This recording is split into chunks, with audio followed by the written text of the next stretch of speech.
महाभारत में शिशुपाल वध की कथा एक महत्वपूर्ण और प्रेरणादायक घटना है। यह कथा उस समय की है जब धर्म और अधर्म के बीच संघर्ष चरम पर था। इस घटना का मुख्य पात्र शिशुपाल था, जो एक दुष्ट और अहंकारी राजा था, और भगवान श्री कृष्ण ने उसकी दुष्टता और अधर्म को समाप्त करने के लिए उसकी मृत्यु का कारण बने। शिशुपाल का जन्म रुक्मिणी और दुष्यंत के पुत्र के रूप में हुआ था। शिशुपाल का चरित्र शुरू से ही अहंकारी और दुष्ट था। उसके पिता दुष्यंत एक शक्तिशाली राजा थे, लेकिन उनके पुत्र का स्वभाव और आचरण उनकी अपेक्षाओं के विपरीत था। शिशुपाल का अहंकार उसे सदा दूसरों से श्रेष्ठ मानता था और वह हर स्थिति में अपनी शक्ति और प्रतिष्ठा को बनाए रखने के लिए क्रूरता पर विश्वास करता था। शिशुपाल की दुष्टता और अहंकार उसके लिए न केवल व्यक्तिगत बल्कि साम्राज्यिक दृष्टिकोण से भी खतरनाक साबित हो रही थी। वह अपने राजा की शक्ति का दुरुपयोग कर रहा था और अपनी शक्तियों का प्रयोग कमजोरों पर अत्याचार करने के लिए कर रहा था। इसके कारण उसकी नफरत और द्वेष बढ़ता चला गया और यह स्थिति दिन प्रतिदिन और भी भयानक होती जा रही थी।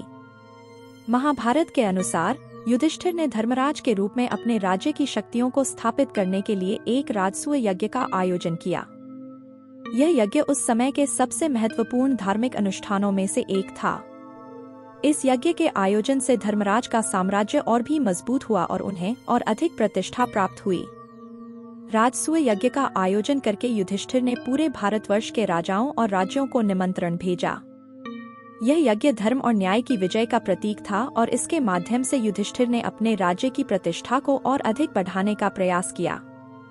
शिशुपाल, जो कि पहले से ही युधिष्ठिर के प्रति शत्रुता का भाव रखता था, इस यज्ञ में निमंत्रित नहीं था। वह इस यज्ञ को अपनी अपमान की घटना मानता था और युधिष्ठिर के खिलाफ गुस्से से भरा हुआ था। फिर भी शिशुपाल ने यज्ञ में शामिल होने का निर्णय लिया ताकि वह अपने अहंकार और दुष्टता को प्रदर्शित कर सके। यज्ञ के आयोजन स्थल पर जब शिशुपाल ने प्रवेश किया तो उसकी उपस्थिति ने सभी राजाओं और मेहमानों को चकित कर दिया। शिशुपाल ने यज्ञ के धार्मिक अनुष्ठान में हस्तक्षेप किया और धर्मराज युधिष्ठिर के प्रति अपमानजनक शब्दों का प्रयोग किया।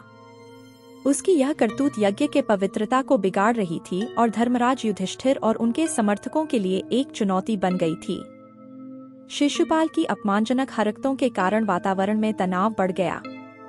शिशुपाल की इस दुष्टता को देखते हुए भगवान श्री कृष्ण ने यज्ञ के आयोजन स्थल पर आकर उसे रोकने का निर्णय लिया। भगवान कृष्ण ने शिशुपाल को शांति और संयम बनाए रखने का संदेश दिया और उसे समझाने का प्रयास किया। भगवान कृष्ण ने शिशुपाल को चेतावनी दी कि यदि वह अपनी दुष्टता और अहंकार का त्याग नहीं करता है तो उसके लिए गंभीर परिणाम हो सकते हैं। लेकिन शिशुपाल ने भगवान कृष्ण की चेतावनी को नकारते हुए अपनी दुष्टता को जारी रखा। शिशुपाल का अहंकार इतना बढ़ चुका था कि वह भगवान कृष्ण के प्रति भी अपमानजनक शब्दों का प्रयोग करने लगा। शिशुपाल की मृत्यु का समय। भगवान कृष्ण ने शिशुपाल के प्रति दया और करुणा दिखाते हुए उसे कई बार चेतावनी दी, लेकिन शिशुपाल के 100वें गलती के बाद भी उसकी दुष्टता और अहंकार में कोई कमी नहीं आई। अंततः भगवान कृष्ण ने शिशुपाल की दुष्टता को समाप्त करने का निर्णय लिया।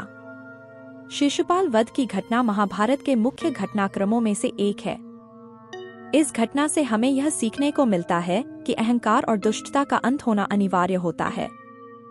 भगवान कृष्ण ने शिशुपाल की दुष्टता और अहंकार को समाप्त करके यह साबित कर दिया कि धर्म और न्याय की विजय अवश्य होगी।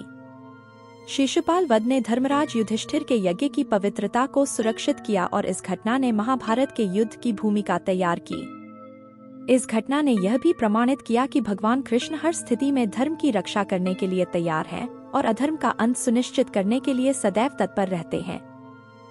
शिशुपाल वध की कथा एक शक्तिशाली संदेश देती है कि अहंकार और दुष्टता का अंत होना अनिवार्य है। भगवान कृष्ण की भूमिका और उनकी निर्णय क्षमता इस कथा में प्रमुख भूमिका निभाती है। यह कथा हमें सिखाती है कि धर्म और न्याय की रक्षा के लिए कभी भी समझौता नहीं करना चाहिए और दुष्टता को समाप्त करने के लिए कठोर निर्णय लेने से भी पीछे नहीं हटना चाहिए।